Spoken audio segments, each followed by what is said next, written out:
All right. Hi, this is Robert from the 12 Pound Podcast. I am here with my mom, Bobbie. Hey, Mom. Hi, Robert. As a quick reminder, the 12 Pound Podcast discusses life's changes and how we hope to help you face them through shared stories and experiences. I already said hi to you, so I don't have to say hi again. You can say it again. I'm going to say it again. It's a beautiful day in Philadelphia. The rain finally stopped yesterday after what felt like a month of gray weather. I am on Drexel University's campus down the hall from our dear friend, Barry Litsky, who was on our podcast a few weeks ago when we were talking about aging and what it was like to care for our parents as we get older and they get older as well. And off video, I think we have formally created a new club called the I Love Barry Litsky Club, which we are now founding members of, and we're recruiting new members. And I'm very excited that we have found one today. Our guest, I am very happy to introduce Dr. Tara Ceranic Salinas to our show today. Hi, Tara. How are you? Hello. I'm great. Thank you so much for having me. It is so nice to see you. Now, you are in California, San Diego. It looks gorgeous. I can tell your lighting is better than my fluorescent light conference room. 70 degrees and sunny right now. I'm sorry to say. Actually, I'm not sorry. I live here. It's fantastic. And being that I grew up in Pittsburgh, Pennsylvania, I know what you're dealing with. So I will take You don't ever get tired of it, sunshine. Though? You don't ever get tired of that perfect weather? I do not. That's good. I think I remember. Do you remember my younger son was out in California for a while, and coming from New England, he said that he didn't, at first it really bothered him because he didn't want to have to be happy every day. It was like, here, another beautiful day. There are worse problems to have. That's what I think. But yeah, the sun's out here too as well. And it's going to be about 70. So I'm going to enjoy this. Yeah, I do remember he would really, and I remember too, if it rained in Los Angeles where he was for many years, it was kind of a reason not to go outside, and people, he at least, him and his wife, loved that excuse to be able to stay in and just I kind of get it a little bit because you figure, I lived in Florida for a while and every day it's like really nice. And when it would rain, it would be like, okay, I can get something done inside. I'll do some laundry or I'll do this or I'll do that. You don't feel compelled to be out, enjoying yourself. You can come in and be miserable. It's an opportunity to be a little snuggly. I lived in Seattle for 5 years for grad school. And so I was over rain for quite some time. And now it's nice. It's cute when it rains. And then we need to go back to normal life where it is sunny and everyone feels good all the time. Yeah, the lighting's great. Well, we feel great having you on our show today. Thank you so much. And just as a quick introduction, Tara is a professor of business ethics at the University of San Diego. Tara's research is focused on understanding what motivates ethical behavior in a variety of contexts. She is currently working on a book about recognizing and removing the invisible burdens on women at work called Tightroping, which, Tara, you define on your website as the act of constantly modulating behavior in order to change, hide, or tamper down parts of yourself to fit in at work and beyond. So we thought that was so interesting. One of our central themes to the podcast is change and dealing with change, and sometimes having to adapt to situations because you're just trying to manage through the challenges that change can bring. Really seem to fit well into what you're working on with this new book. And then, of course, our friend Barry Litsky had introduced us to you, and we were just so excited to have this opportunity to speak with you today. So could you tell us, we're so curious, how did the book come to be and the genesis of kind of the initial thought of putting something out there to help people, fix this issue that you see? The book is an idea that has been percolating in my brain for several years now. And where it really started was I did a keynote talk for a women's leadership conference. And I was looking out over a room of about 300 women. And I was talking about this balancing act that we have to do, where you can't be too smart, but you can't be dumb. You can't look too good, but you can't be frumpy. And I kept making a sort of hand gesture where I was balancing, and I just saw all of these heads nodding. This just instant recognition from these women in the audience going, yeah, I do that. And the more I thought about it after that, the more I realized what a colossal waste of our time. We're spending our kind of mental resources and our actual time trying to hit this perfect balance in, frankly, a system that we didn't create and that isn't for us as women necessarily. So we're operating in this sort of organizational context that tell us you should behave in a certain way. And I just got to a point where I didn't want to do that anymore. I feel like women could spend their time in much more useful pursuits than worrying about things like the tone of the email that they just sent. And so I kept kind of mulling it over. I kept talking to my husband about it. And that I realized there were certain things that I was doing. And when I would mention them to my husband, he would say things like, I wouldn't even think about doing that. And that's when the realization, it's hard when you're doing it and you talk to your friends and they're doing it. And so I was thinking, maybe it's just us type A women who have become professors. Maybe it's us. But the more I talk to women in organizations, the more I realize it's all of us. It's everywhere. And it negatively impacts women. But then I think the other part of it, and this is really another driving force of the book, is it impacts companies too. Right? If all of these smart women are spending time worrying about how their emails come off or whether or not they should speak up in a meeting, that's time where they could be actually productive. So I see this as like an impact on like the bottom line as well. So it's sort of it's a twofold issue. And because of that, I think it needs a sort of twofold or maybe more solution. From a solution perspective, how are you thinking about presenting, the fixes to it? Because it is I think it's interesting. It sounds like it's partly predicated on the work that you've done for your career, which is bringing in business ethics, so kind of how you operate and treat your employees from a corporate management perspective. But then there's this very personal side. How do I change my behavior? That's something that Mom works on with her clients from a coaching perspective. She's had some of her clients who have had exactly as you just described it. I spent 10 minutes worrying about what I was going to say in a meeting, only to kind of lose sight of what was most important to what I was trying to deliver. So we'd love to hear how you see that fix happening. Like, what type of advice are you giving to people, and how are you going to frame it in terms of the methodology? The part that you mentioned about my business ethics background, that is part of what's driving this. Because from my perspective, right, there is a certain way to treat people, and implicitly or explicitly expecting women to change their behavior in order to fit into this organizational context, I just don't think it's okay. So I personally see it as an ethics issue. And that's kind of one of the things that I'm always thinking about. But you're right. Part of this is really personal. And that's why I'm calling it a multi-party solution. So I've broken the book down to think about, the first section is all about, why does this exist in the first place?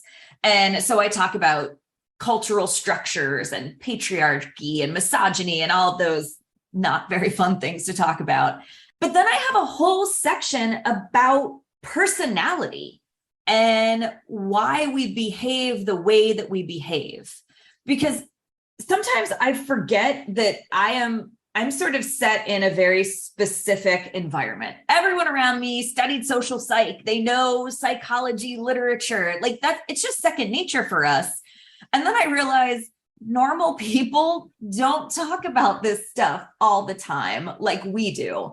And so I thought it would be really useful for women to understand the way essentially their brains are functioning and how and why it's driving their behavior. Because I'm a really big proponent of, if you don't understand why you're doing it, you're not going to be able to stop doing it. And so it's this part of the solution is women, with the caveat of this isn't self-help. I end up feeling very frustrated when we have to be part of the solution to a problem we didn't create in the first place. Right? But we've got to know ourselves and understand all of these societal influences that are driving this behavior in order to stop doing it. So those internal changes that we are engaging in, they're important, but they're only part of it. So then the other part is the organization itself, the people who are in positions of power and leaders. And when I say leaders, I mean anyone at any level of the organization who has some influence in decision making.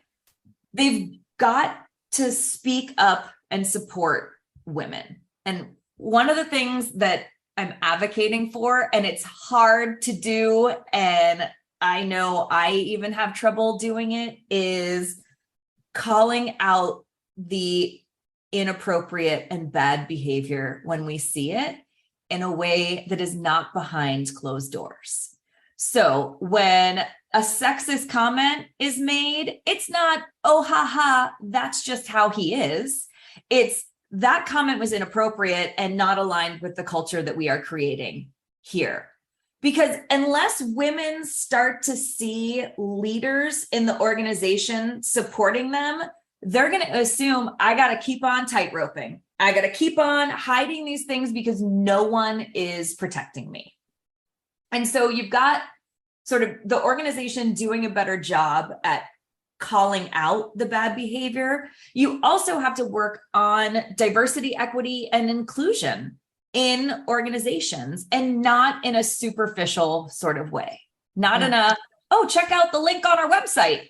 We love diversity. And then you actually come to the organization and you realize there are 2 women there, right? You don't love diversity. You love saying that you love diversity because you know that's what people want to hear. So it's got to be sort of this culture shift that happens.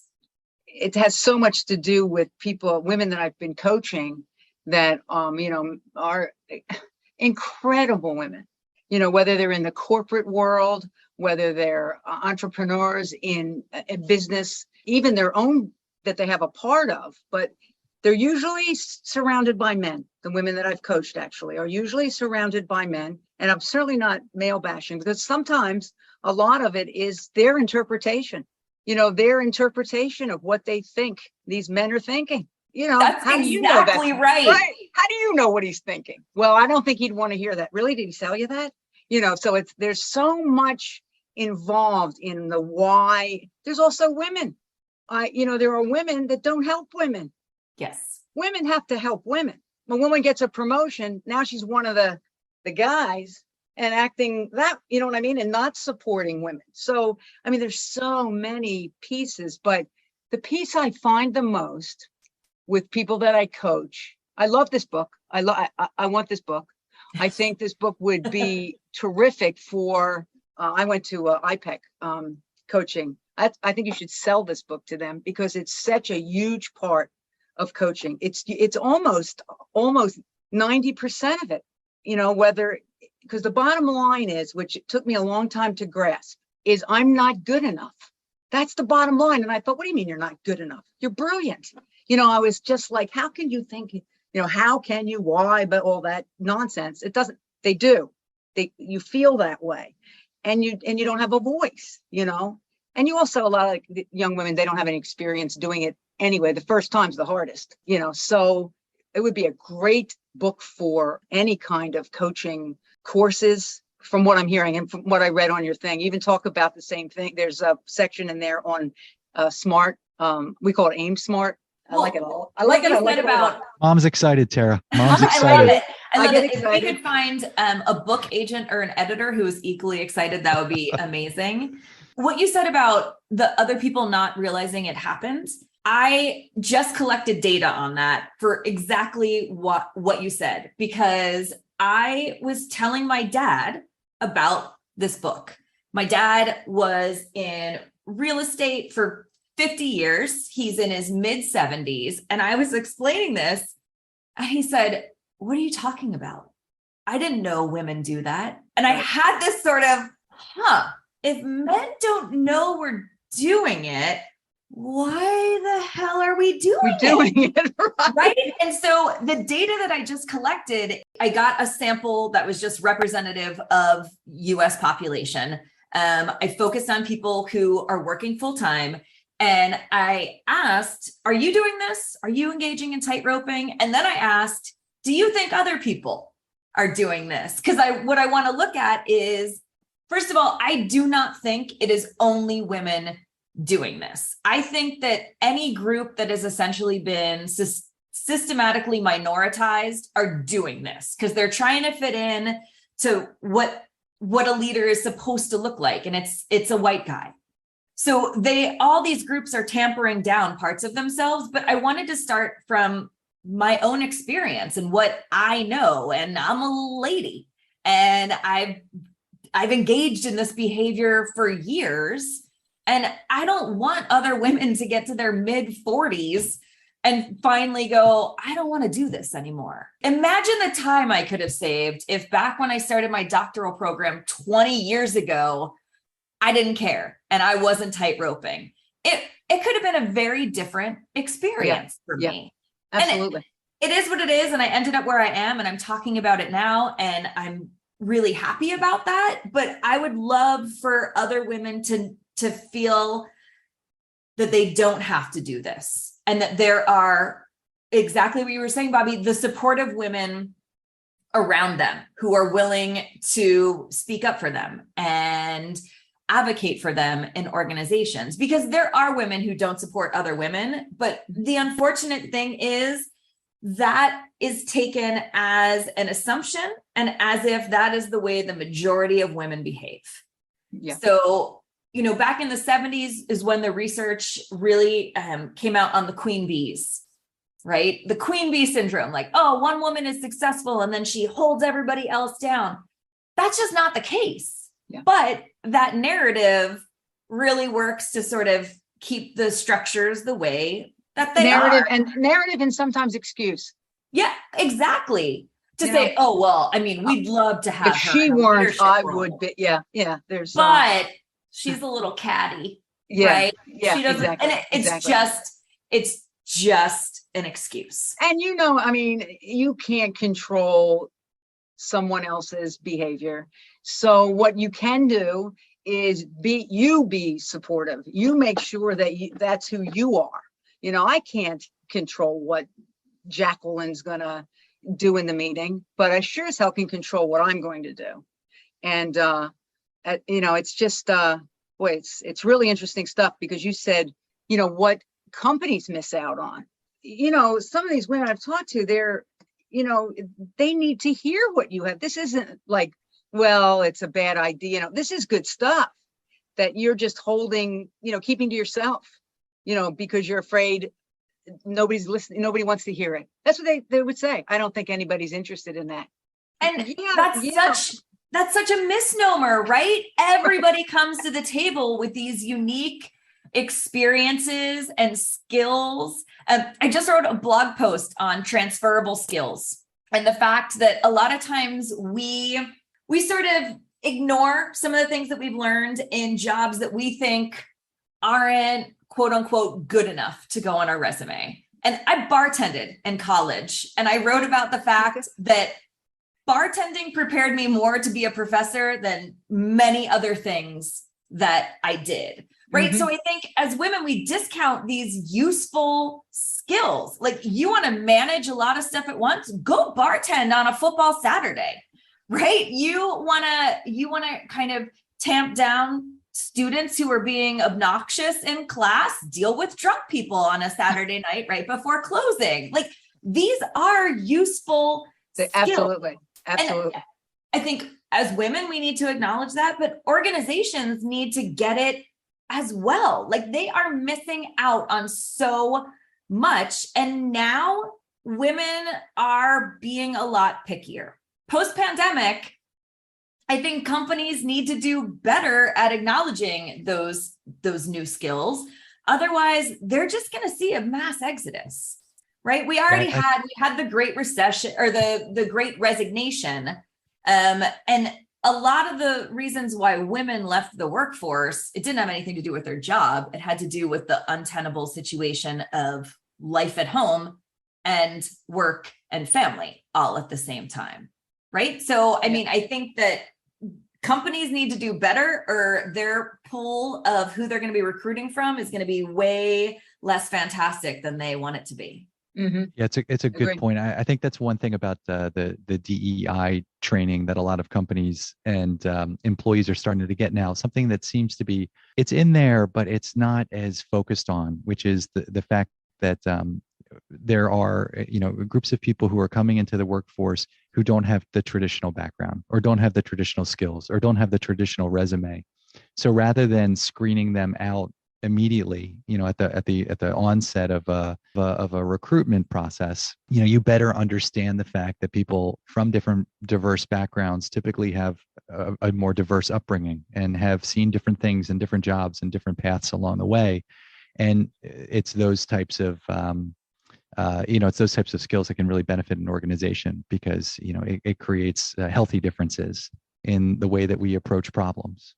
Well, and not having women fully represented in your organization, you're missing out on how half of the world behaves. I heard a great example the other day. My husband works in corporate in privacy, and it's 2 men and a woman on their team. And there was a data breach at Sephora, the makeup store, right? Somebody hacked, they got emails and I think maybe names.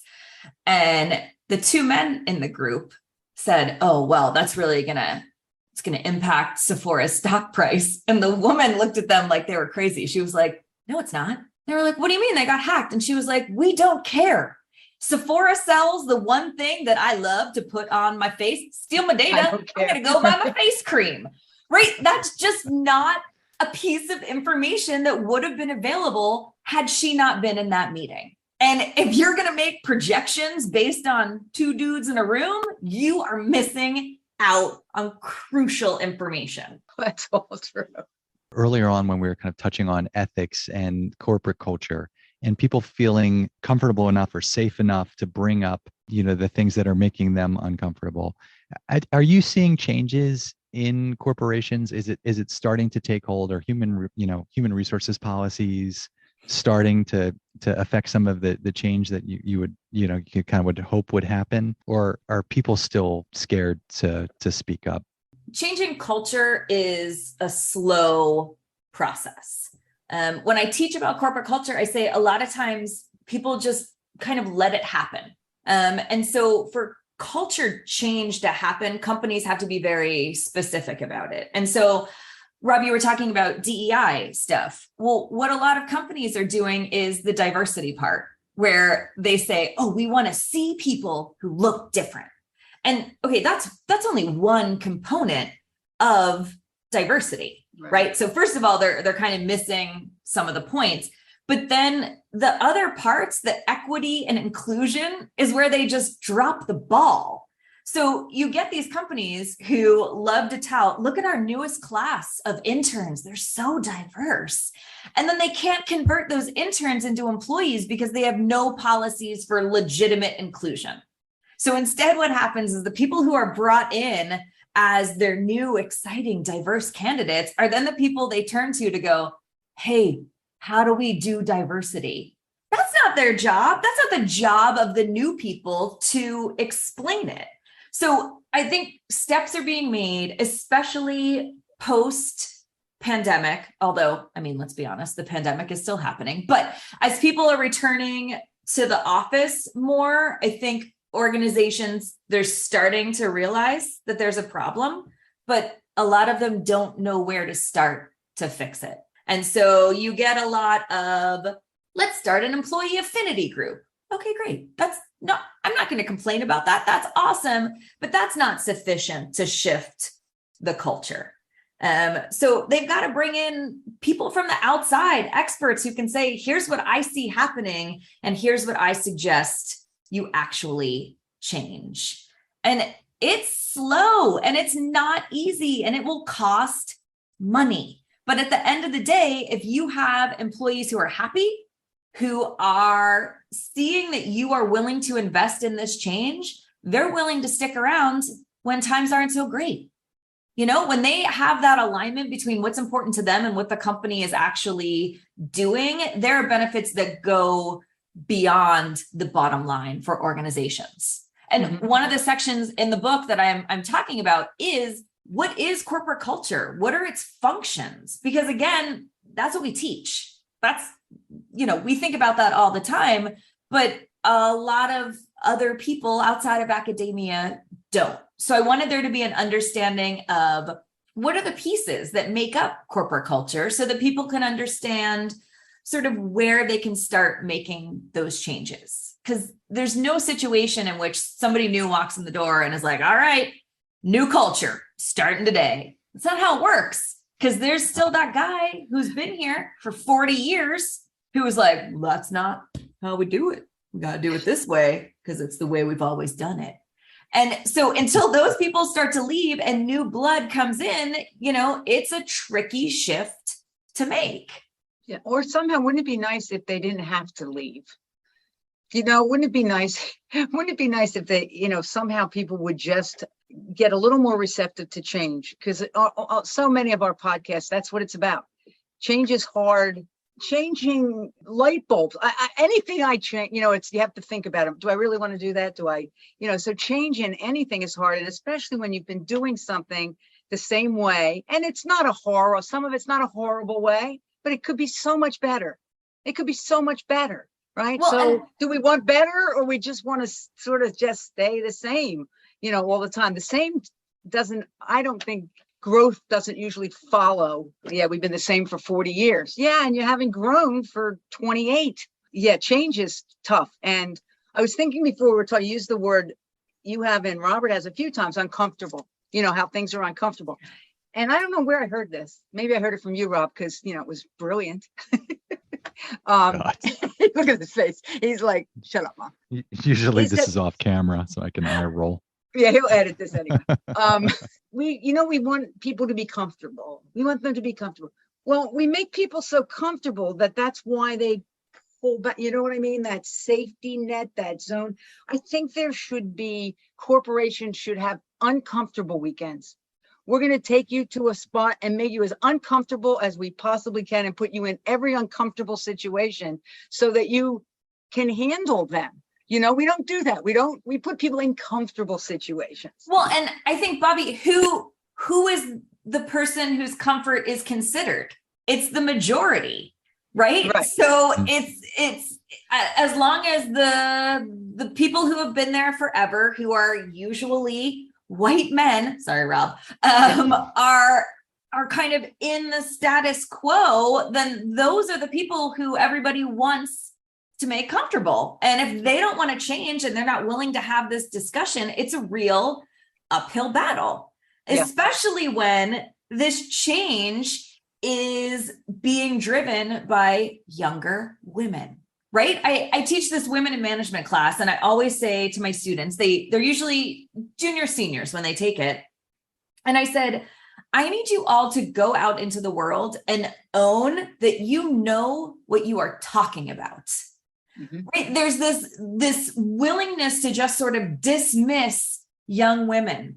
And I'm sorry, they went through the University of San Diego Knauss School of Business. They are intelligent. They are well-read. They are able to think critically. And so business is sort of poo-pooing what they said because, oh, they don't look the part. Again, it's just another massive misstep on their part. There, at least I'm speaking from financial services and asset management. And one of the ways that this is trying to be addressed is through things like DEI, as well as ESG, environmental, social, and governance investing. But then there's this new school of thought that's starting to question even the ESG principles, which is more character-based. How do you change the character of leadership? How do you change the character of your employees? And if you can integrate kind of 4 key principles into the way that employees and leaders in companies behave through integrity, responsibility, compassion, and forgiveness, and they become part of the fundamental metrics that you look at when you're evaluating people on those 360 reviews and everything else that people get worried about when, you know, they're considering their job and job preservation. If you can get people to take responsibility for their choices, if you can have them tell the truth, keep the promises that they make, let go of the mistakes that they make or others make, and just asking for help with a little bit of empathy, then you can change culture. But you know, it'll take a little bit more time, but it's more of like a subconscious change that can affect the consciousness of a company. So it's nice to hear more of that happening. But it's a slow take up rate, I think. Yeah, and it has to. I mean, if you think about it, who are they bringing to the table? They're bringing themselves, and like you said, they're bringing their personality. They're bringing what's going on at home. You know, you're talking about leadership. I'm going to do a leadership thing at the Chamber of Commerce, and what I want. It's really interesting that they're doing that because they were really only bringing in business people to talk to business, but. You know, how good is your business when you're coming in and you hate this and your husband and my life is a shambles, you know, and now I'm coming in, I'm going to lead, I'm going to be empathetic. I don't even want to be here. Yep. You know, I don't even, and what you have to say, you're annoying, you know, there's so many parts to everything. And I think companies sometimes do a really bad job. I always talk about the fact that people work at companies. We are human beings. So Rob, when you're talking about the importance of, you know, empathy, that's key to this shift. Just acknowledging, like, sometimes life outside of work is just a hot mess. And sometimes people are going to have off days, and that's okay. Acting like you can just set all that aside and roll into work and do your job, it's just not realistic. And I think that's sort of part of the culture shift that has to happen, this sort of humanity of work and the fact that you are managing people. Yeah, COVID, you know, we talked about this before, Tara, I think kind of exposed a lot of that, where all of a sudden you're home and unlike mom's background, which is the Nature Conservancy, a lot of times the background was your kids, your dog, your house, the chaos that's going on. And I know a few people whose companies started requiring them to be on camera. You know, the video camera has to be on no matter what's happening. And that's literally a violation of DEI. That is not taking into consideration people's lives, people's constraints, right? I mean, we dealt with this a lot during COVID with our students, where we said, we would love it if you have your camera on. And if you can't, so be it. Right? Like you have to understand, like, some of our students were at home with 4 or 5 brothers and sisters, right? And those kids on Zoom, and you've got to recognize that people are facing challenges, and those challenges are going to come to work with them, whether the organization wants them to or not. And you also have to recognize, I think that they, you know, I'm sure there would be a lot of, well, they should be on. I don't know if they're even in class. I don't know if they're, hey, you know, that's your problem. You're an adult, young adult, you're paying the tuition, you know, that's your choice, you know, whether you're really there or not. So it's, COVID is, this last couple years, it'll be interesting down the road when they start putting all those or a lot of the pieces together as to what effect that has had on so much, you know, just so much from I think relationships to workplace to you name it, to puppies. Part of the stress from COVID, this just lack of boundaries between home and work life, I think that has driven a lot of us to just a breaking point. We're maxed out. And honestly, for me, I think that was part of my real push to try and stop tightroping. It's like, I have so much other stuff going on that I don't care about the tone of my email or the fact that I'm wearing my nose hoop instead of a tiny stud that no one can see, because I need you to do stuff And I don't need to use 17 pleases and smiley faces and exclamation points, because frankly, if I were a man, I would not be doing that. Right. And so I think that's a real big part of it for me, is like, this is a great opportunity as people are heading back to work to just sort of say, I don't want to go back to the way things were. I spoke to somebody for an interview and she asked me, well, how long do you think it'll take for us to sort of get back to where we were? And I was like, I don't want that. Right, exactly. I don't want that at all. I don't want women to be paid less because they are women. You know, like, I don't think what we were doing was great. And now we have this opportunity to sort of just shift things. And, you know, my hope is that I can get a lot more people on board with the shift, because I know the scariest thing is trying to do it on your own. So one of the things I'm advocating for is you got to find your support person or people at work. And I think about this a lot in terms of female friendships at work and the value that those hold. That maybe you start off, I was thinking about people kind of baby stepping into getting off of this tightrope. But maybe you don't say it yourself, but your friend steps in and says like, wow, that wasn't appropriate. You know, it's these little changes. During COVID, we went through a time when we were doing a ton of meetings on Zoom. And it became very evident that the women were consistently being interrupted by men on the calls. And what I saw happen, nobody said anything. We didn't plan it, but it was every time a female colleague got called out or interrupted by one of the men on the calls, another woman would say she was not done speaking. And man, does that stop people in their tracks? Because sometimes you feel like, oh, maybe I shouldn't say anything.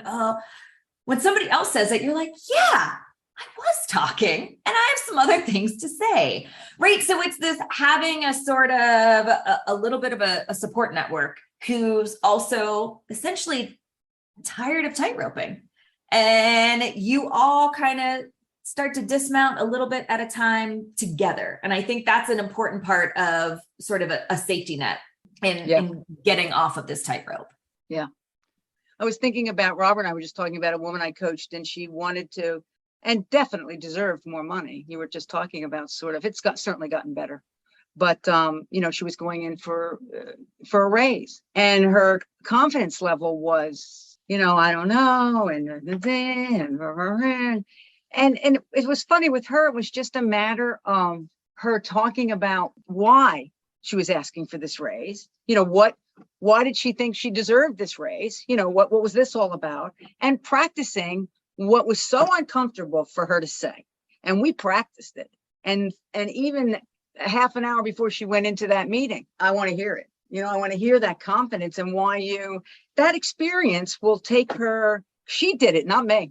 She did it. She just practiced on me. Right. But that experience will take her to that next raise, you know, and because, you know, it's because it's a win. You know, it's a win. I did it. You know, I did it. She was really uncomfortable doing it for sure. But when you get those accomplishments, those wins, you know, it's just great stuff. It's great stuff. And I find that when I'm questioning whether I should be asking for something or doing something, my girlfriends and I have a go-to, and it's the like, well, what would a dude do in this situation? And it's like, oh, he would totally ask for the raise, right? There's a t-shirt that says, carry yourself with the confidence of a mediocre white man. But just roll in there and be like, well, what's up? Look at all the work I did. Give me the money because I deserve it. And I sometimes think it's that shift, but this is where that support network comes in, right? You text the friend and they're like, what if you were a dude? And it literally resets your brain and you're like, you're right. What if my behavior would completely change? And that's where those little changes, I think, start to snowball. And the idea of practicing it with somebody else is really great, because it is hard, because we've been conditioned. Yes, you know, absolutely. you're talking about the challenges of change. And the biggest challenge that we're facing is that this behavior is so ingrained in us, right? From little kids, we believe that people who look like X should behave like this. I mean, I show a video to my women in management class. They're little kids. They're maybe 4, and they have a Barbie doll and a Ken doll, and they show them to the kids, and it's like, who goes to work? The kids all point to the Ken doll. Who does the dishes? They all point to the Barbie doll, right? Like, this stuff is just part of everything that is around us. And that's why the change is so hard.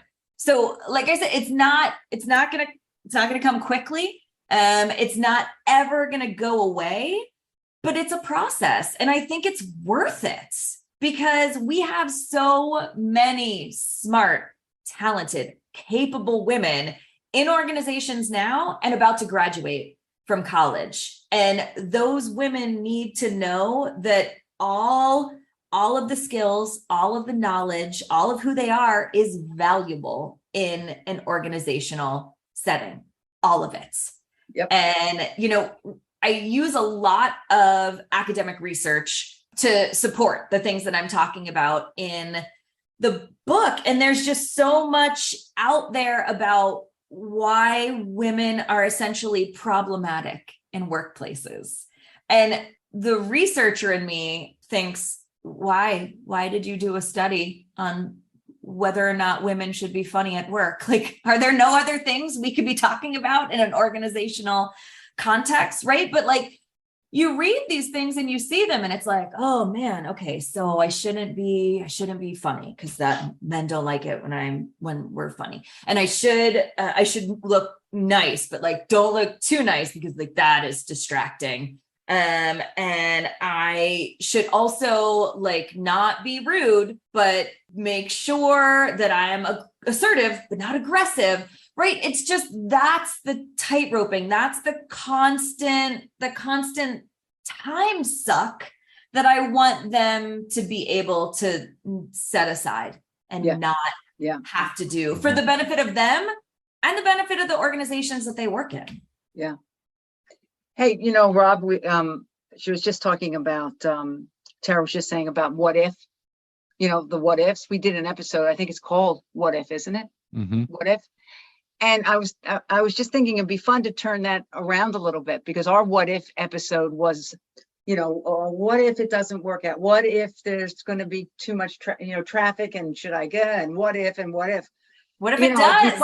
What if? Yeah, I was thinking, we didn't turn it around to what if, right? The C's part and all the traffic just, parts and I go right through, what if, take your what if to what if another dimension.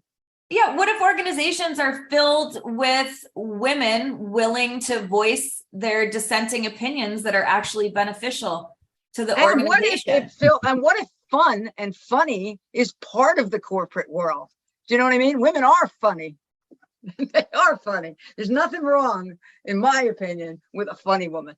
Not at all, right? But it's just this, like, what if you take all of your fantasticness with you to work and it's not distracting, it's actually your authentic self. Your authentic self. You have to show them who you are. Or what's the point, right? What's the point?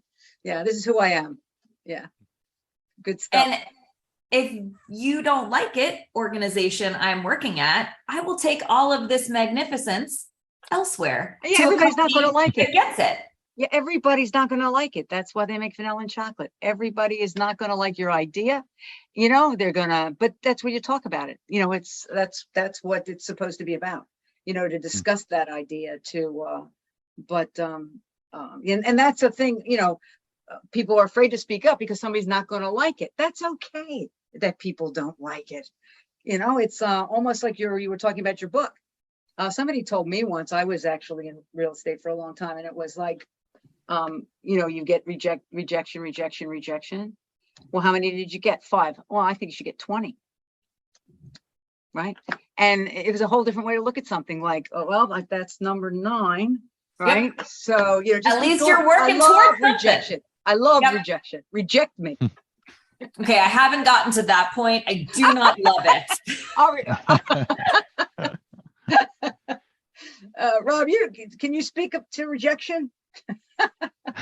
I can. Can It was you? funny. Oh, my baby. Yeah. No, well, I think I was just one of the interviews that we did on the podcast was with a founder of a financial software firm, and he was talking about salespeople and the sales process and the types of salespeople that he likes to hire. And it didn't matter if it was a man or a woman, but it was somebody who understood what it took to be rejected, because that's a big part of the sales process is hearing no time and again. And it's hard for some people, and for some people it's just part of the way it goes. So he looked for certain types of backgrounds. So he looked for people who are coming out of athletics, that have lost games before. He was looking for people who are coming out of the arts, like yourself, a writer who's been rejected quite a bit, from publishers, or actors and actresses who have lost roles.